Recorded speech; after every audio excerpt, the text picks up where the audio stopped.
अस्सलाम वालेकुम दोस्तों, welcome to my channel hall started. उम्मीद करता हूँ आप सब खैरियत से होंगे। दोस्तों आज की हमारी वीडियो कैमरा के मुतालिक और इसमें हमारे 3 टॉपिक हैं। सबसे पहला टॉपिक कि कैमरा किसने इजाद किया, दूसरा टॉपिक कि इजाद किए जाने वाला कैमरा काम कैसे करता था, और तीसरा टॉपिक ये होगा कि कैमरा की इजाद के बाद कौन कौन से कैमरे का दौर आया। तो दोस्तों चलते हैं अपनी वीडियो की तरफ। तो दोस्तों सबसे पहला टॉपिक कि कैमरा किसने इजाद किया। तो दोस्तों पहला कैमरा 1816 में फ्रांसीसी जोसेफ निकफोर्ड ने इजाद किया था। कैमरा की इजाद को उसने अपने भाई के नाम लिखे जाने वाले खतूत में लिखा था। तो दोस्तों हमारा दूसरा टॉपिक है कैमरा कैसे काम करता था।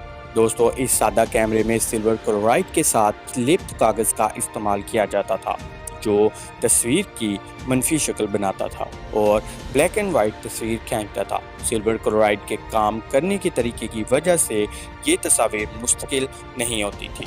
हमारा तीसरा टॉपिक है अब तक कौन से कैमरे इजाद हुए हैं। दोस्तों 1800 की दहाई के अवाइल में कैमरा इजाद होने के बाद फोटोग्राफी और कैमरे 3 बड़े अदवार से गुजरे हैं। पहला प्लेट का दौर, दूसरा फिल्म का दौर और मौजूदा दौर डिजिटल दौर।